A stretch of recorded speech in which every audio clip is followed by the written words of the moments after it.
If you're depressed, the last person you should tell is your doctor. I know, it sounds crazy.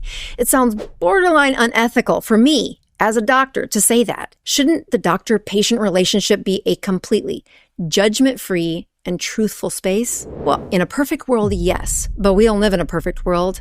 We live in a world with a broken healthcare system. Before you walk into that office, you have to ask yourself a critical question. What can this doctor actually do for me? You likely already know the diagnosis. You don't need a doctor to confirm that. And as a doctor, let me walk you through the scenario you will encounter in 99% of the clinics out there. You, the patient, will present to the clinic and say, "Doc, something's wrong. I don't feel right. I think I'm depressed." The doctor looks at the checklist and says, "Well, how's your sleep?"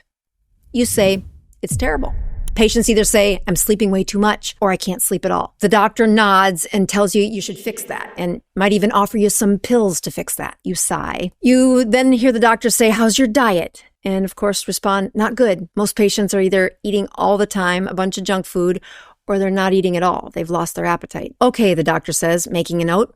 "How's your social life? Are you doing the things that make you feel happy in the past?" And you say, "No, I'm not motivated. I've been isolated. Meaningful connections don't exist anymore in their life. I know, doc, I need to fix this." But unlike my voice, your voice is flat. You say, "I know I need to fix these things, but I'm depressed. It's like my brain is turned off. I don't even know where to start." The doctor puts down the pen, leans forward and says, "Okay, try this antidepressant and come back in 6 weeks." This situation is hopeless, and that's the picture I'm trying to paint. The bleak exchange is not the exception, it's the rule. The pills I was trained to prescribe and did for many years won't have an effect for 2 to 3 weeks, and the effect that they do have is so tiny. It might numb the pain for a little while, but the long-term outlook is poor.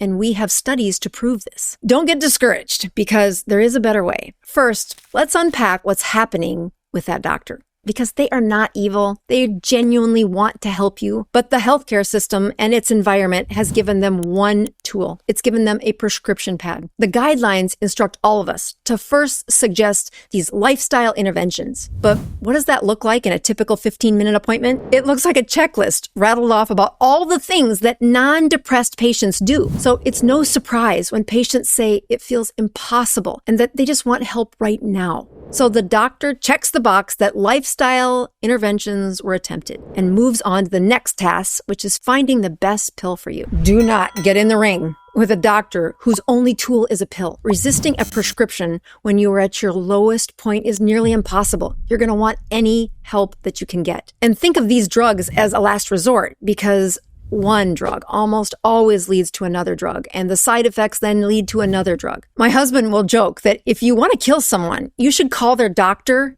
lazy the day before their appointment. The doctor will overcompensate and order too many labs and prescribe too many medications.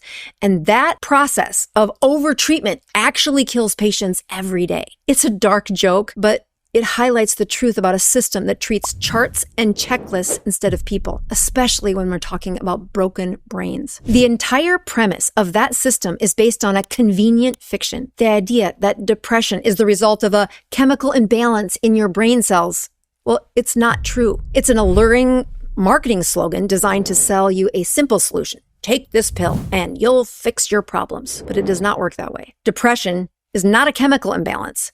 It is a symptom of an imbalance in your environment, all of your environment, the quality of your sleep, the nutrition you put in your body, the amount of sunlight you get, your drug or alcohol use, the strength of your social connections, the spirit of your soul. A doctor doesn't have the tools to fix your environment, but you do.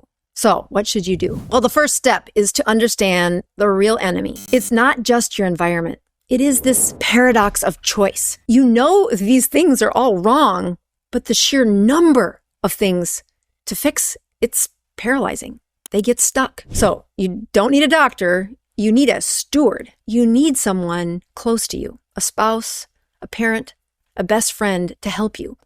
And their job is not to fix all your problems. Their job is to help you stay on track for fixing one problem, just one. That's the secret. You pick one thing to focus on for the next 2 weeks. And maybe it's 15 minutes of direct sunlight every morning. Maybe it's cutting out sugar. Maybe it's detoxifying from those bright lights and screens for 3 hours before bedtime each night. Maybe it's going for a walk. Your steward's only job is to check in and help make sure you're doing it. And sometimes that means they'll do it with you, help you stay accountable on that single task. And if you're asking me, Doc, what's the one thing I would start with? Well, here's my answer after years of helping people with a broken brain. It's to quickly get their brain using a different fuel. When they're fueled incorrectly, the problem is even harder to fix. Start by sipping on ketones throughout the day. When your brain is inflamed and struggling for energy from depression or whatever is got your brain in a funk, ketones provide a clean, efficient, alternate fuel source. It's a simple passive action that can begin to lift a fog and to give them energy and restore the cognition that is incredibly important when people feel depressed. If you're feeling depressed, don't start by telling your doctor. Tell your trusted friend that you need a steward. Tell them that you're going to fix one thing at a time and then start giving your brain the fuel it needs. That's how you begin to fight your way back. Here's my breakdown of the best ketone supplements to get started and the difference between them. Click here.